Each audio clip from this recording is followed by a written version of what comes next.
We designed our 2017 cross-country schedule more or less to accommodate our young freshmen and give them an opportunity to get out there and show us what they're all about.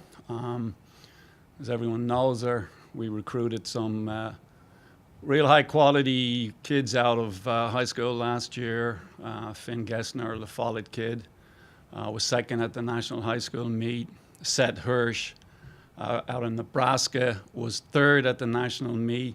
And Noah Jacobs out in Michigan was 14th at the National meet. So to net 3 kids out of the top 15 in the nation, on paper, everything looked really good going into the season. And again, our schedule was kind of designed to give these kids and our younger men and women an opportunity to kind of show us where they're at. Kind of went through September at snail's pace. It seems like it's the last month where we get an opportunity to really put the icing on the cake in terms of our strength work. And it's always one of those times when kids kind of want to get out, want to race. The training's done in their mind and want to show us what they have. So first 3 meets, we saw some things that we liked, especially on the women's side. On the men's side, they were a little slower to get going, but certainly down in Louisville 2 weekends ago, our women had a great show, and our men kind of baptism of fire for some of the younger guys. And that's to be expected when you step up from 5,000 meters in high school to 8,000 meters, obviously in college, and in 10,000 meters. So we warned our freshmen on the guys' side that their world was going to get rocked stepping up to that 8K, and it looks like that's what happened. On the women's side, finishing second to a good Boise State team. Very excited about that. Very excited about where our women are right now. We've got 3 or 4 women firing on all cylinders and looking really good going into this weekend. Sarah DeSenza's healthy. Shaylin Sorensen, Amy Davis obviously from Madison, doing a great job up front, as is Alicia Monson. And the real good and exciting thing about our women's team right now is we're pretty deep. So we're very excited. Women are looking forward to this weekend. We've got a great field on both sides, both the men and the women. So it seems like every year we talk about the Nuttycombe Invitational. We talk about the incredible field that we've put together.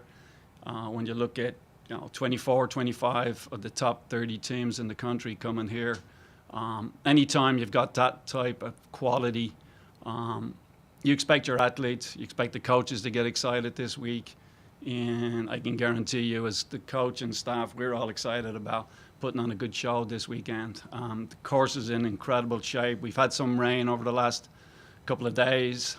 It is going to be hot on Friday, unseasonably hot, so don't know what that's going to do to the field, but all in all, we're very excited about the upcoming race.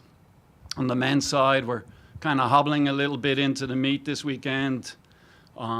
Still undecided what we're going to do with Morgan McDonald. He's one more workout to do tomorrow, and then we'll make a decision on what's going to happen with Morgan for the rest of the season. 1 or 2 significant injuries right now that kind of put a big damper on the season for us. But as Coach Chris always says, one guy down gives everybody else an opportunity to step up, and we have to go to our depth chart and see who's going to do that. We've challenged our team in the locker room to step up to the plate and help out our older guys. I had to make a decision going into Louisville to plan was to redshirt Joe Hardy, and made a decision going into Louisville to run Joe, and that was a tough decision, but hopefully tactically it's going to help us down the road here, because going into the locker room and asking the other guys to step up to support Joe. So we'll see if that happens. How is it that you're able to get such a strong field year after year for this? And maybe does it help that you have a course that is going to be a national championship course not too far in the future to attract some people too? Yeah, putting together this year's field, we normally close out this field in January. Certainly by the second week in February, the field is announced. The course obviously has a lot to do with it. Great spectator course. It's in great shape. Our staff out there at U Ridge do an incredible job with the course. And I think the fact that it's a great spectators course, you can see it traditionally in a lot of cross-country courses. You see them for, probably 1/8 of the entire race. But on our course, you can get an opportunity to see the entire race. And I think that excites the fans. And obviously, when you put together, you get commitments very early from some of the big teams that perennial powerhouses in cross-country. That kind of excites other schools, and you get, in fact, we have to turn down schools every year. How has Amy Davis's season been in from your perspective, and maybe even her career here? How has it come along? Certainly the last 6 months of incredible training. Amy's really stepped up. I don't think that she's actually, received a green light yet to actually let it go. That's something that Coach Miller and I have talked about. We held them back probably too long at Louisville. Right around 2 miles, Coach Miller and I looked at each other. Where are they? Well, you're going to get swallowed up very quickly in a large field. Probably didn't do a great job with the tactics, but to see how they powered through that field over the last couple of kilometers was incredible. They've got a green light this Friday. We expect to see our top women up front, and I'm very excited about that. Amy is in incredible shape right now. I wouldn't be surprised if she finishes inside the top 5 or 6.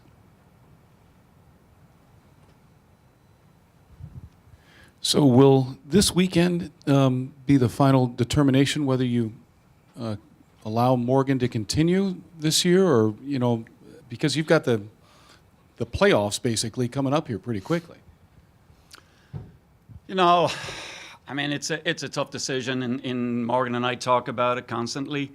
Part of the decision is, has he recovered fully from the effort that he put in this summer?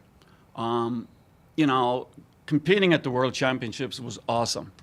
But it was what it took out of his body, both mentally and physically, going into that. The fact that he went out late June to Portland around 13:23, just missing it, just missing the IAAF qualifying standard, then having to go to Europe and chase it.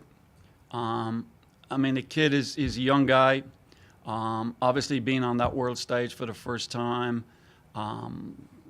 it takes a lot out of you, both physically and mentally. So we really slowed him down. He wanted to come back here. When he did come back from Europe, he was ready to go, but we shut him down for a while. So part of it is, what do we see in those workouts? One more tomorrow. We'll make a decision on this week, but pretty soon here. You'll often see this among the big guys around the country that, conference meet, regional meet, and national meet takes a lot out of you. So I wouldn't be surprised if the other studs around the country, Justin Knight from Syracuse, Grant Fisher from Stanford, I wouldn't be surprised if they don't show up this weekend. Their teams are here. They may or may not run, but their coaches are looking at the big picture, and big picture is national championships. Obviously, from our end, 2018, hosting the national championship here in Madison, having Morgan McDonald on the team is a very exciting, can be very selfish decision there from a coach's perspective. But, how awesome would it be to have him? I know I'm probably sounding like I'm selling not running them this year. But a lot of it's going to depend on how the freshman. He wants to run, I can guarantee you that. See how our freshmen do over the next couple of weeks. You got it with the freshmen. You got to give them a little bit of time to just kind of adjust to this whole, longer distance and just training at a college level.